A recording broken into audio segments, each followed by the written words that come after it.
Hello, everyone. Thank you for being with me as we provide what we believe to be the final update of this triple murder from Saturday. I'm going to go down by the numbers and recount what we released Saturday and then our updates now. And as you know, this investigation is not over. It's not complete. So anything that I say is subject to modification or change at a later date. Well, let me just show you the book in photograph. This is the photograph we showed you Saturday. This is his current photograph of Sean Runyon. He's 39 years of age. It's important to start out by telling you that this is a cold-blooded, calculated, violent, murdering beast. He planned in great detail how he was going to murder these three folks that we're going to talk about in just a minute. He was currently out on a $75,000 bond out of Pennsylvania, and listen to these charges that he's out of jail on in Pennsylvania. Strangulation, endangering the welfare of children, terroristic threats with intent to terrorize another, reckless endangering of another, 2 counts, simple assault, possession of marijuana, possession of drug paraphernalia, and harassment other than physical contact. This is all the violent charges he was out of jail on when he did this. So here's how this event all occurred. J&B Electric Company is out of Bethlehem, Pennsylvania. They were contracted to do works for Publix Corporation in Lakeland. Sean, along with the other electricians, was living or staying in a short-term rental in Windsor Resort up in Davenport. Friday morning about 2 a.m., apparently they're working overnight, Sean gets into an argument with his supervisor. Now let me stop there to tell you that I'm going to give you the names of the 3 victims because their family gave us permission to. The 3 victims were electricians. They were wonderful family people, just solid folks. So it's Friday morning, they're at work at the construction site when apparently the supervisor, Kevin Lanzu, L-A-N-U-S-S-E-E, got on to Sean and said he's not working fast enough.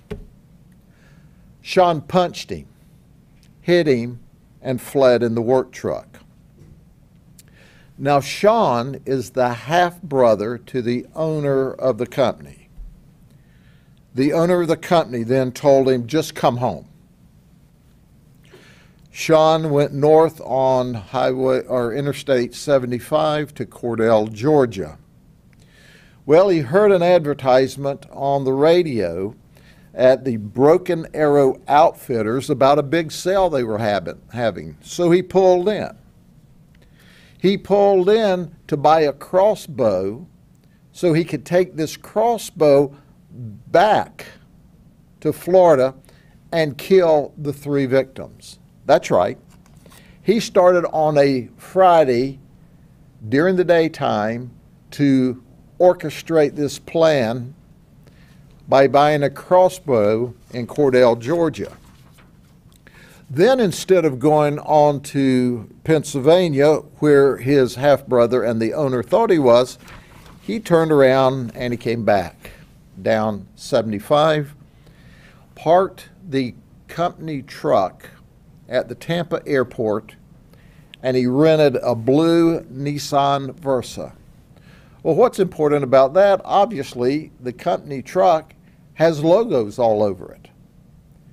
And should he have used the company truck as a getaway vehicle, it wouldn't have been too hard to find it since it was a big white Ford F-450 with a name on the side and clearly indicative of a work truck for electricians. So he had to have him an inconspicuous vehicle. He leased this vehicle, and then he went to a local Target store in Tampa where he bought a baseball bat. Now he's got a baseball bat and he's got a crossbow, and he's putting his plan together. He comes back to the Polk County area and sleeps in the parking lot of a Walmart. We think it might have been just across the county line in the Claremont area. We're still running that down. He sleeps Friday night there, and so you see he's had a busy day. He was supposed to be working Friday morning. 2 o'clock he has a fight. He gets in the truck. He goes to Cordell. He buys the crossbow. He drives back to Tampa on Friday, rents a vehicle, and now is sleeping near the home of the victims. So why does he know where they are and their sleeping patterns? Because that's where he stayed. He knew what bedroom the victim slept in, because that was where he stayed as well. So he gets up prior to 9:44 in the morning, which is when we received the 911 call, and he drives to the Windsor Resort, and he parks 2 blocks away. He knows they're going to be in bed asleep because they've been working overnight. He knows their pattern. He's now deciding, I got a baseball bat, I got a crossbow, and as he's planning, he decides, the crossbow may be more cumbersome, so he just takes the baseball bat. He goes into the back of the house, enters through the back of the residence. His intent, as he told us in his confession, was to kill all 3 victims. He first went into Kevin Lanussi's bedroom, the supervisor, who was on the bottom floor. It's a 2-bedroom home. And he said, I went in there, Kevin was asleep. And thank God, Kevin never knew what hit him. He immediately, his quote, I went to town on his face with a baseball bat. Kevin never woke up. Kevin was hit so hard and so many times that, thank God, he wasn't aware of what was occurring to him. He said, when I was confident that he was dead, and by the way, he wasn't. He is the one that survived for a few hours at the hospital, but he was unconscious, obviously, the entire time. The only reason he made it to the hospital was great paramedics, because he coded on the way to the hospital and they were able to get a heartbeat back. So then he goes upstairs to the second victim's bedroom. Second victim is Dulon Donnell. They knew him as Dew, from Baltimore, Maryland. He was asleep in bed, covered up. And he said, I beat Dew in the head until I was confident that he was done. And then he went in the bedroom of the third victim, and this is all by his statements to us, of Greg Dolezal, D-O-L-E-Z-A-L, who's from Akron, Ohio. He said, and I closed the door, and that must have woke Greg up, because Greg fought with him. And he said, I started hitting him with a bat. Greg fought back, so I took my knife out and started stabbing him. And he repeatedly stabbed him. They fought upstairs, and then Greg was able to come downstairs onto the front porch, where he collapsed and died. There was a fourth victim who survived. He was struck in the back and the shoulder area but he was struck one time. The suspect, Sean, continued to focus on the 3 people. He never said he wanted to kill the fourth one, but he hit him, I guess, for good measure while he was there. Our suspect then fled from the residence back to his vehicle and ended up on an obscure street in Lake Wales, Florida, talking to an obscure person. Well, we've sorted that out.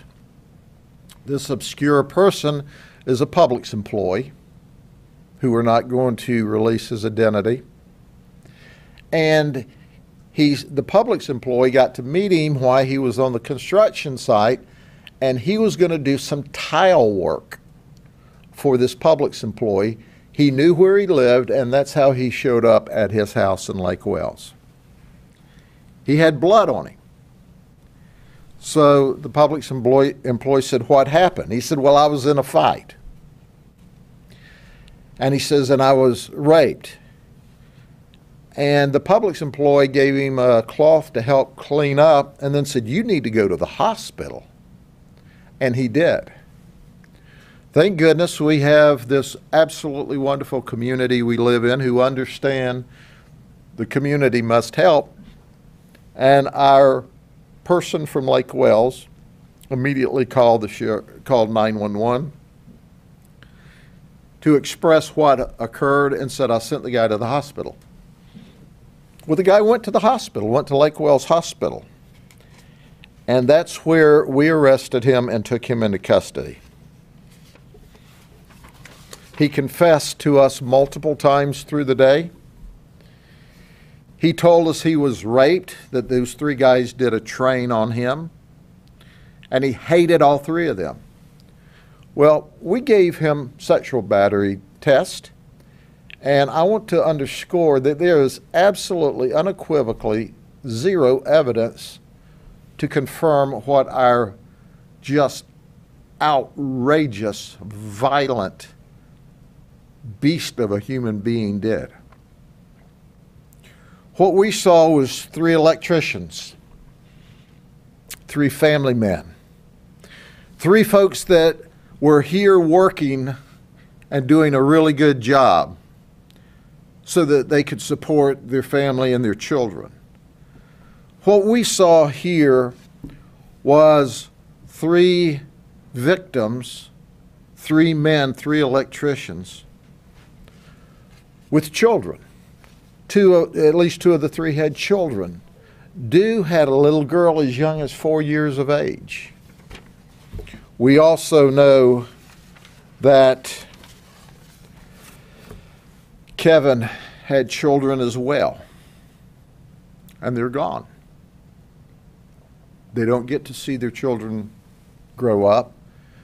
Dew will never have a chance to walk his daughter down the aisle when she gets married or see his grandchildren. The little 4-year-old girl will have to grow up without a dad. These were good people who traveled across the country to do work, and they were met by this evil, evil person. So at the end of the day, the case is solved.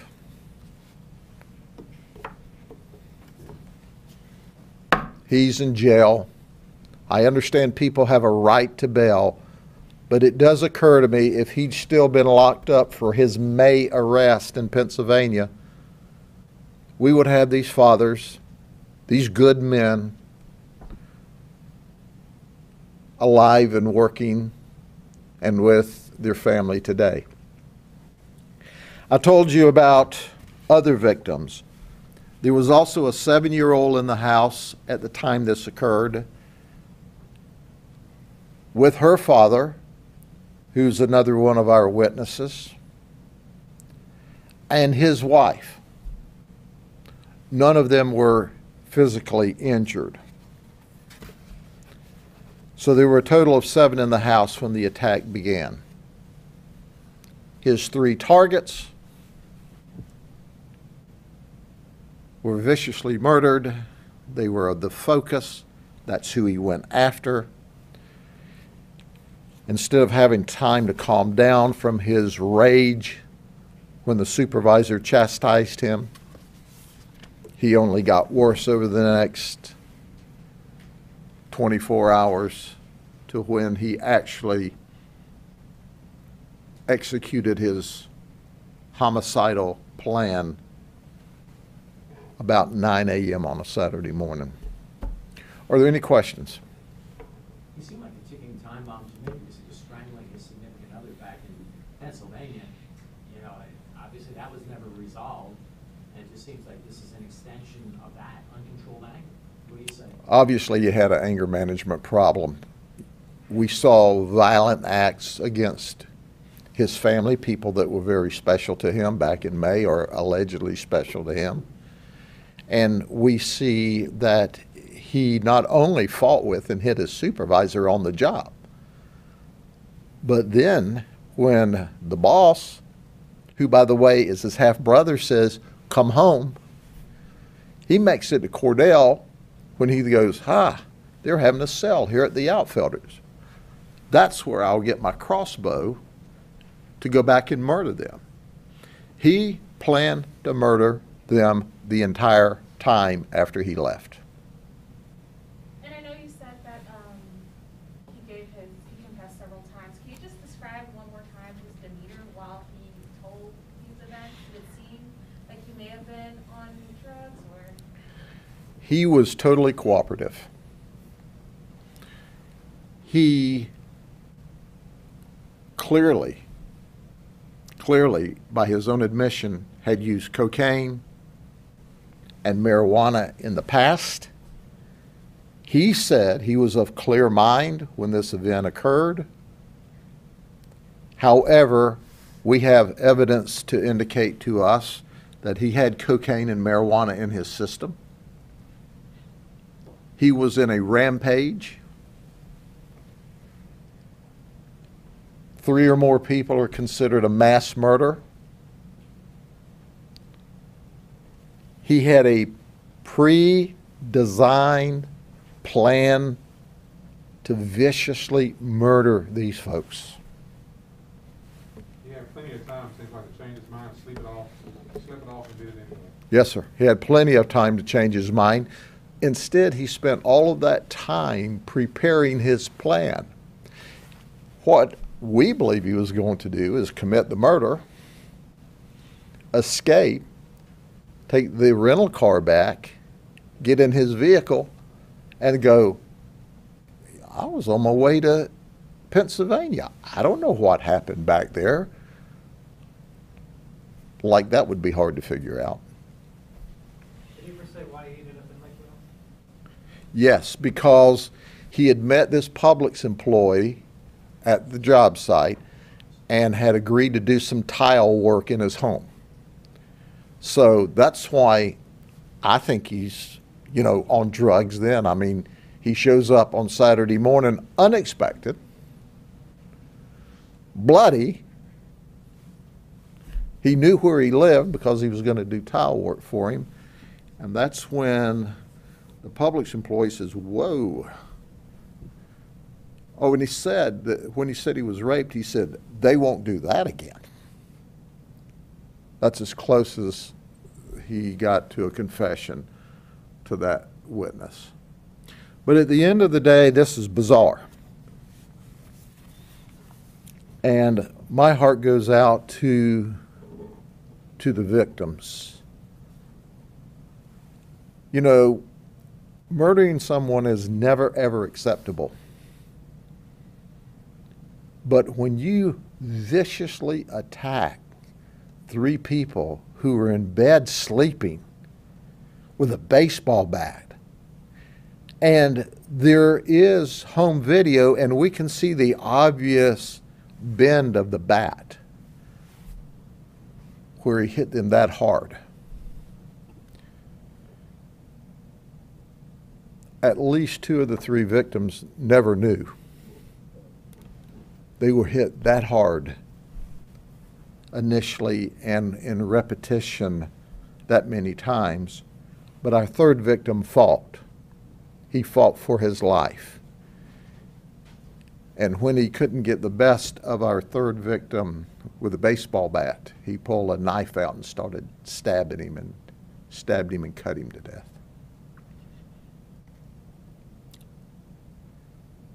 It not only makes me angry, it makes this community angry. And it makes us angry on all fronts, not just the cold calculated murder, but leaving those children and those families without their loved one who simply was halfway across the country away from their family, working to make a living for them. Something that we all get up and go to work every day to take care of our family. That's what they were doing. And on Saturday morning, after working at night, he knew they would be vulnerable. He knew they would be asleep. He knew he could take out this vicious attack without opposition because they would be sleeping. And that's what he did. There was a supervisor he got to fight with. Did he say why he targeted the other two people? No, he didn't, other than this fictitious rape story of his, which was his excuse, but you know and I know that just is not correct. Do we know how long they were here before this happened? No, I don't know how long they've been working on the job here, but we do know he, as recently as May, had been arrested up north. Okay? Thank you all very much. That should be, like I said, our last update. If there's any modifications of information, we'll get it to you. Obviously, as my predicate that I say every time, we haven't finished this investigation, but as my policy is to keep the community and you briefed on where we are. So if any of this is subject to change, then we can let you know that later. Or if it does change, it's all subject to change because the investigation's not complete. Thanks so much. Yeah, we're still working on it. Yeah, I can give you a draft, but, and the spellings are